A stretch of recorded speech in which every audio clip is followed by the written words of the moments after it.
Bonjour et bienvenue dans cette nouvelle vidéo. Donc j'ai à nouveau sélectionné une position, on va essayer de la comprendre ensemble et ensuite on regardera ce qui a été joué dans la partie, on dira ce qui nous paraît bien et moins bien.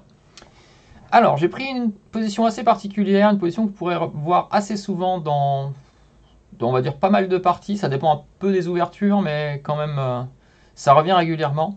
Donc c'est une position où on a les rocs opposés, c'est-à-dire qu'un camp a roqué côté L-Dame et un autre a roqué côté L-Roi ou petit roc, grand roc, comme vous voulez.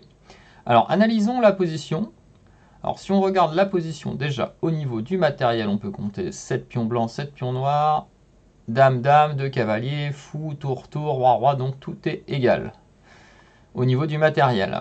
Ensuite, au niveau de la structure, on peut voir que les noirs ont une structure centrale un peu plus forte que celle des blancs. Les blancs ont plus un pion F qui leur permet de contrôler le centre. Donc peut-être aller au niveau du centre, un léger contrôle des noirs peut-être. On va dire ça comme ça. Ensuite, une belle case forte pour les blancs en E5. On a un cavalier dessus. Alors case forte, mais qui peut être contrée par le coup F6. Donc on va plutôt parler d'avant-poste si on fait une différence entre la case forte qui ne peut plus être attaquée par un pion. Alors ensuite, dans cette position, le développement, c'est à peu près similaire. La sécurité des rois, comme on le sait, dans ce qui est des rocs opposés, ça va se jouer souvent au tempo près. C'est là qu'on peut aussi vous dire qu'il y a comment on va dire, la stratégie de la course dans les rocs opposés. Souvent, ce qu'on me disait quand j'étais petit et qu'on dit encore aujourd'hui, c'est au premier qui arrive.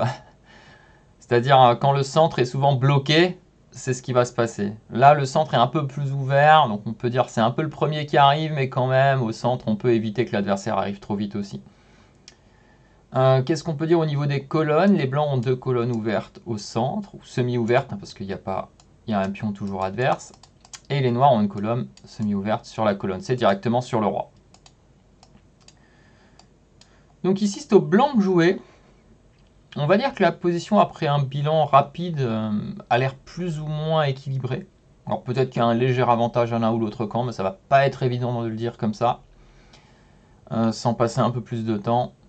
Donc le plan des blancs, je dirais, va être d'attaquer donc et de menacer le roi, hein, comme on l'a dit, et de temps en temps ralentir un peu l'expansion des noirs, peut-être. C'est souvent comme ça que ça fonctionne. Alors les coups qu'on peut imaginer, ça va être peut-être F3, G4, ramener la tour sur la colonne, ou se dire non, je vais la garder derrière pour supporter les pions.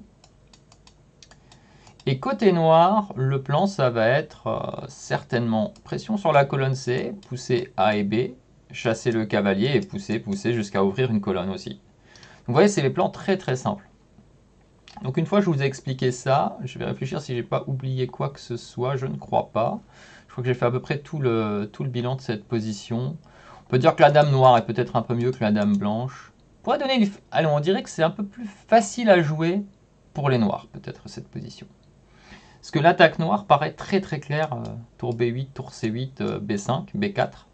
Alors que l'attaque blanche, c'est plus problématique. On va dire F3 parce que ça contrôle l'arrivée éventuelle du cavalier, G4, et après H4, H5, H6, c'est très lent quand même. Bon, ce qu'on peut noter aussi, c'est qu'il faut avoir un œil toujours sur cet échange possible. Et vice versa aussi, c'est la même chose pour les noirs, ils doivent surveiller les éventuelles prises. Bon, dans un premier temps, je ne pense pas qu'on aurait envie d'échanger, hein, on peut le montrer, parce que si on échangeait, les noirs auraient l'embarras du choix, ils pourraient décider d'ouvrir la colonne B par exemple. Comme ils pourraient décider de juste prendre du fou, qui améliorerait peut-être ce fou, donnerait des petites idées de D4 pour prendre G2, même si, il faut le savoir, prendre les pions de l'adversaire sur les colonnes qui sont en face du roi, c'est toujours un peu dangereux. Qu'est-ce que ça ferait sinon? Ça aiderait à jouer B5 aussi, on n'aurait même pas besoin de ramener la tour. Et la troisième éventualité ne risque pas d'arriver. Je pense que Dame C6, le placement est moins bon qu'en C5. Sachant que, une chose qu'on peut noter aussi, comme il y a les fous de case blanche, souvent on a plus de mal à contrôler les cases noires. Donc la Dame sur case noire fait un bon travail à contrôler cette diagonale et celle-ci. Et éventuellement la défense aussi ici, elle peut rentrer en défense assez rapidement sur l'or.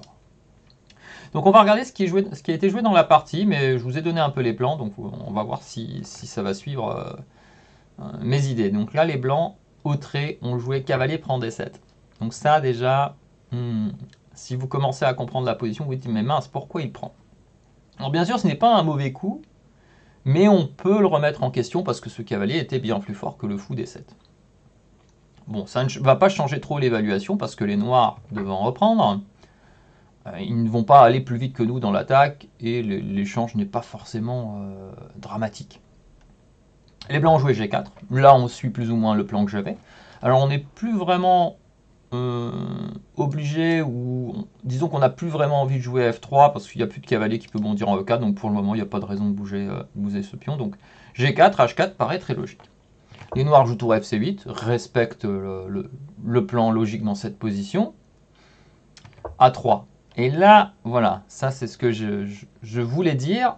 Et c'est bien que A3 soit arrivé. Alors, souvent dans les rocs opposés, ce qui se passe, c'est comme l'adversaire avance ses pions, le conseil qu'on donne à suivre dans la majorité des cas, c'est de ne pas toucher les pions devant son roi. Parce que quand il va attaquer, je vais montrer un exemple, mais si les pions arrivent ici, quand il va pousser, on va toujours pouvoir fermer en faisant par exemple une prise, reprise et fermeture. Ou bien il faudra qu'il donne et qu'il resacrifie un pion. Je montrerai peut-être plus clairement si le cas arrive. Et pareil de l'autre côté, hein, si j'avance comme ça, en fait ça va être beaucoup plus difficile d'ouvrir une colonne avec des pions qui n'ont pas avancé qu'avec des pions qui ont avancé. On va le voir dans la partie d'ailleurs, après A3. Maintenant, vous voyez, si le pion arrive en B4, on va être embêté. Pourquoi? Parce qu'on devra soit prendre, soit se laisser prendre parce que ce cavalier sera attaqué. Donc ça veut dire que pour déjà éviter temporairement que la colonne s'ouvre, on va devoir bouger le cavalier avant que le pion n'arrive. Mais les noirs vont pouvoir eux pousser celui-là jusqu'en A4 et faire B4, et là la colonne sera obligée de s'ouvrir. Alors quand on dit colonne qui s'ouvre, c'est qu'il n'y a plus de pion en face. Hein. Donc ça veut dire qu'ils pourront ouvrir une deuxième colonne semi-ouverte sur le roi. Donc il s'est passé tour à B8, très logique. Donc là pour le moment les noirs ont l'air de jouer mieux que les blancs, sachant que A3 est une erreur. H4, donc là il respecte le plan à part A3. Alors on peut comprendre, hein, quand même A3 je ne l'ai pas dit, mais on peut comprendre qu'il ait peur de cavalier B4. Mais si cavalier B4 est déjà un bon coup, c'est qu'il y a déjà, ou un très bon coup plutôt, c'est qu'il y a déjà eu des problèmes avant. Et le souci de jouer ce coup aussi, c'est qu'on perd un temps dans l'attaque. C'est-à-dire si on n'avait pas joué A3, notre pion serait déjà en H5 ou celui-là en G5. B5, donc les noirs jouent parfaitement pour le moment. B4, joué. Et là, vous voyez, vous poussez un deuxième pion du roi. Donc ça, c'est vraiment pas une bonne idée. Alors ici, on peut envisager soit le sacrifice, soit on recule la dame. Alors on a 3 cases, il faudrait voir laquelle est la meilleure. Et ensuite, on joue à 5. Et on va ouvrir la position et ce roi va être très en danger parce que là, il y aura un vis-à-vis de la dame F8 avec le pion A3. Et qu'a-t-il joué dans cette position? Il a pris en B4. Alors à voir si c'est le meilleur, hein, ça seul un calcul plus approfondi nous le dirait. A prend B, dame prend C3. Ah oui, du coup il a juste pris le pion, hein, parce qu'on pouvait aussi envisager peut-être de sacrifier pour sacrifier. Parce que moi quand je disais, ah il va peut-être sacrifier pour sacrifier. Peut-être que ça ne fonctionne pas ici, hein, ça peut être insuffisant clairement. Donc dame prend C3 joué, il a juste gagné un pion. Et c'est là qu'on peut peut-être regretter pour les noirs, vous voyez, parce que si on fait le bilan maintenant, qu'on devrait faire avant de jouer ça, et le bilan ici peut-être si on recule la dame, et disons dame E7 pour pas qu'il y ait de vis-à-vis, donnons par exemple, vous voyez après A5 on a vraiment l'impression que c'est la catastrophe.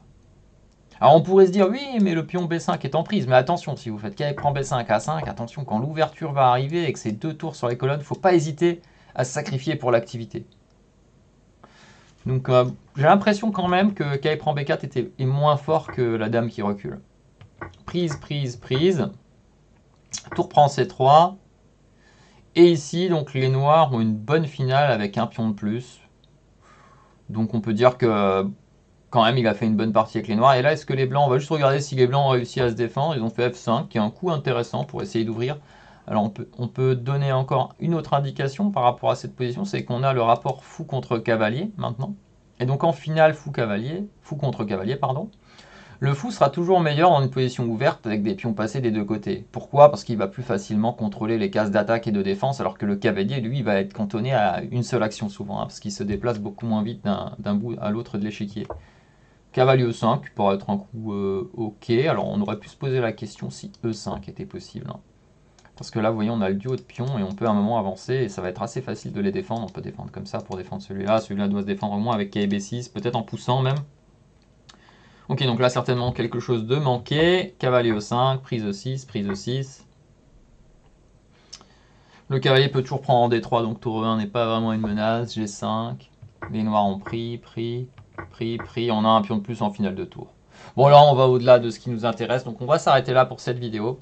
J'espère que ça vous donnera des indications pour jouer les rocs opposés. Vous serez peut-être intéressé à jouer ce genre de position. Donc simplement ici, l'erreur des blancs a été donc de pousser les pions du côté de son roc au lieu de continuer son attaque et de juste se limiter à des coups de pièces peut-être au niveau de son roi. Bon, ben je vous souhaite une bonne journée à tous et à bientôt dans une prochaine vidéo.